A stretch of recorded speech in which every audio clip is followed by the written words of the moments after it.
금융결제원에 따르면 모든 은행이 통합해서 사용하는 클라우드 인증서가 빠르면 12월부터 상용화될 것이라고 밝혔습니다. 인증서는 클라우드에 저장되고 유효기간은 3년이라고 하니 지금까지 인증서로 고통받던 내용들이 다소 해결될 것으로 보입니다. 이름도 공인인증서에서 공동인증서라는 이름으로 바뀐다고 하는데요. 일반 기업에서 제공하는 카카오페이 인증서나 패스 인증서와 붙었을 때 어느 쪽이 이길지 기대해 보겠습니다. 금융결제원의 새로운 인증서가 도입이 된다. 근데 이제 저희 이발소를 또 오래간만에 들으시거나 자주 듣지 못하시는 분들을 위해 얘기를 드리자면 이제 인증서에 대한 법률이 바뀌면서 다른 기업들도 인증서를 만들 수가 있게 되었고, 그래서 인증서에 대한 시장의 경쟁이 좀 활발해질 거다라는 걸 주기적으로 저희가 전달을 해드렸었죠. 근데 그거의 연장선에서 이제 금융결제원이 통합인증서가 나올 것이다 이렇게 밝혔다고 하네요. 네. 소개를 좀 해주시죠. 네, 이제 금융결제원이라고 하면 왠지 정부에서 하는 것 같죠? 나라기관 같은 느낌인데요. 일단 공공기관이 아닙니다. 참고로. 뭐라고요?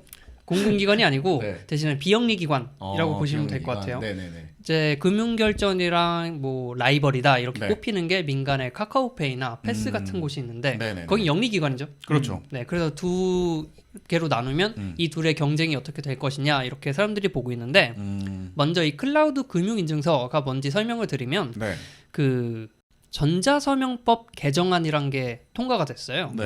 이게 골자가 뭐냐면 결국에 우리가 사용하는 공인인증서가 특정 기관에서 인증을 받은 것만 사용할 수 있다였는데 앞으로는 민간 기업에서도 여기 참여해서 나도 공인인증서를 만들 수 있다라는 겁니다. 그럼 인증을 대신에 딴 그 일반 사기업들도 인증하는 역할을 해줄 수가 있다. 그렇죠. 이거군요. 그러다 보니까 금융결제원이 지금까지 독점하고 있던 인증서 시장에 다른 민간 기업이 참여를 하는 거고요.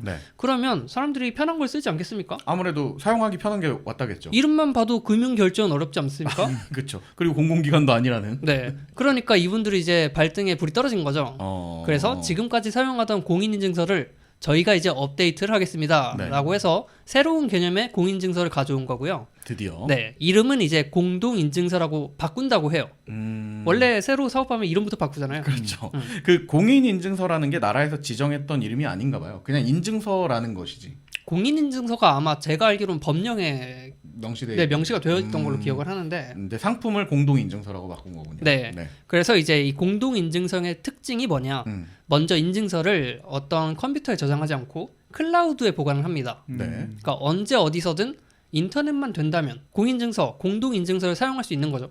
그리고 공동인증서를 사용할 때는 대부분 인터넷 환경일 테니까 그렇죠. 언제든 사용할 수 있고, 그리고 지금까지의 인증서는 유효기간이 1년이었어요. 그러니까 매년마다 우리가 갱신을 하고 그걸 또 어디 넣고 아주 뼈 빠지는 그런 걸 했죠. 1년에 한 번 연례 행사였죠. 근데 이제 이게 유효기간이 3년으로 늘어난다고 해요. 그럼 이제 우리 3년 뒤부터 다시 뼈 빠지게 노력을 해야 되느냐? 그게 아니라 자동 연장까지 된다고 합니다.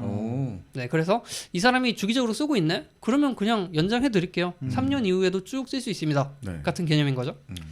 이제 들어보니까 되게 편리한 서비스로 이제 어떻게 보면 업그레이드가 된 것 같아요. 그렇죠. 업그레이드가 됐는데 사실 이거를 몇몇 이번에 개선되는 사안들은 물론 법 개정이 필요했던 부분들도 있지만 뭐 또 다른 면에서 보면 기존에도 공인인증서 시스템으로 할 수 있었던 것 같은데 이거를 약간 방치하고 있다가 카카오페이나 아니면 네이버나 이런 데서 이제 우리도 공인인증서 할 거야, 우리도 공인인증서 할 거면서 나서니까 그제서야 이제 야 이러다가는 우리 다 뺏기겠는데 싶어서 좀 부랴부랴 하는 느낌이 없지 않아 있어요. 이게 유효기간이 늘어나고 자동 연장이 됐잖아요.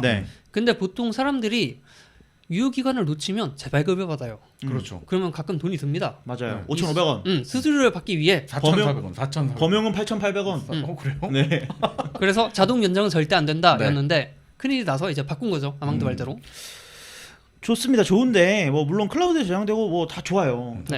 보통 인증서 다들 어디다 보관하세요? 저는 이제 연초에 그 갱신 시즌인데 그럼 이제 아이폰 뭐 디바이스들 다 갖고 와서 다 넣어놓고 은행별로 다 넣어놓고 왜냐면 아이폰은 은행별로 해야 되잖아요. 그리고 또 쓰는 안드로이드 폰에도 넣어놓고 주로 폰에다 결제를 하시니까 그러면 넣어놓고. 다른 데다가는 저장하세요? 뭐 예를 들어서 USB라든지. USB는 이제 그 해에 어쩌다가 쓸 일이 생기면 한번 들어가는 거고 쓸 일 없으면 그냥 폰으로 계속 쓰는 거고 그렇습니다. 저는 이 공인인증서를 지금까지 공동인증서처럼 써왔습니다. 어떻게 했습니까? 드롭박스 넣으면 돼요. 클라우드에 저장을 하는 거죠. 그러니까 이미 클라우드에 쓰시던 분들도 있을 거예요. 클라우드에 그리고 넣어 지정해서. 네, 이렇게. 일부 뭐 예를 들어서 공인인증서가 아닌 뭐 BC 카드 계열을 사용하는 ISP라든지 네네네. 이런 것들은 클라우드에 넣어도 안 돼요. 그러니까 처음에 인증받았던 그 디바이스에서만 돼. 이런 것들은 되게 불편했는데 예. 클라우드에 넣는다는 거는 되게 좋은 아이디어인 것 같아요.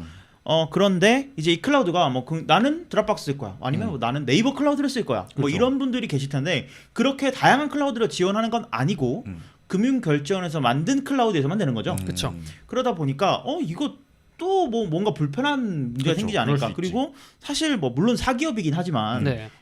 사기업만큼 이 클라우드 시스템에 투자를 할 수 있을까라는 조금 의구심이 들긴 합니다. 뭐 네. 물론 가장 중요한 게 보안 아니겠습니까? 그렇죠. 사실 공인인증서라는 게 서버에 있는 인증 코드와 그리고 내 컴퓨터에 있는 인증서를 서로 대조해보고 이게 서로 맞는지를 체크하는 과정인데 둘 다 서버에 있는 거잖아요. 어떻게 보면 둘 다 서버에 있는 거니까 이게 과연 보안적으로 문제가 없을까라는 의구심을 들긴 합니다. 그러니까 네. 사실상 인증서가 아니고 비밀번호만으로 이제 가능해지는 거잖아요. 그런 셈이죠. 네.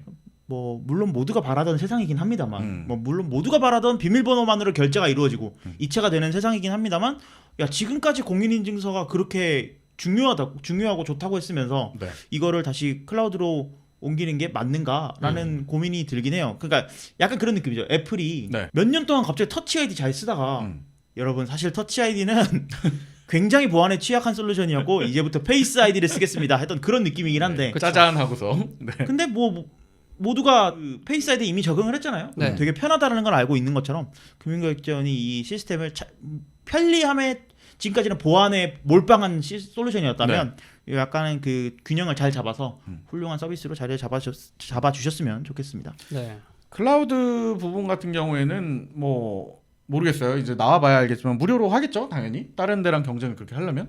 그렇겠죠. 무료로 아무래도. 하지 않으면은 뭐 의미가 없는 거니까. 그러니까 비영리 기관이잖아. 네네네. 돈을 쫓으면 안 되죠. 그렇지. 돈을 쪼주면 안 되지만 이 기관은 제가 알기로 이제 인증서 발급할 때마다 어차피 은행 쪽에서 이제 도입한 은행 쪽에서 수수료를 받지 않겠습니까? 그 회사 이름 앞에 금융이 붙었죠. 금융이 붙었기 때문에.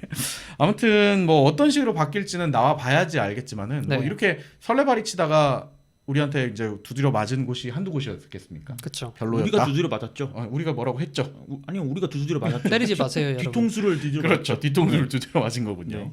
여튼 뭐 빨리 한번 나와서 써볼 수 있었으면 좋겠습니다. 뭐 네. 카카오나 패스에서 인증서를 아무리 내고 있다지만 여전히 은행을 하려면 기본적으로 좀 필요한 그런 느낌이 아직 있기 때문에.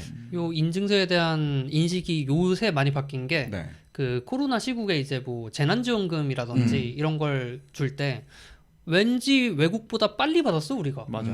그리고 뭔가 IT 인프라를 통해서 굉장히 뭐 마스크라든지 네. 이런 걸 했는데 알고 보니까 이런 공인인증서라든지 아니면 사람들의 그 신상 정보가 정부가 관리를 하고 있기 때문에 가능했다라는 이야기를 듣고 좀 네. 호의적으로 돌아선 분도 계세요. 그러니까 결국에 그런 약간의 불편함이 그동안 있었기 때문에 네. 정작 중요한 순간에 어떤 도움을 받을 수도 있는 것이다. 그렇죠. 전 국민의 데이터베이스가 전 네. 국민의 이름과 그리고 한 사람 한 사람을 다 그 식별하기 위한 코드가 모두 부여된 나라가 몇이나 있겠어요. 나는 당연히 전 세계가 그런 줄 알았는데 우리는 몇 없더라고요. 그게. 근데 솔직히 그걸로 이번에 뽕 뽑았죠.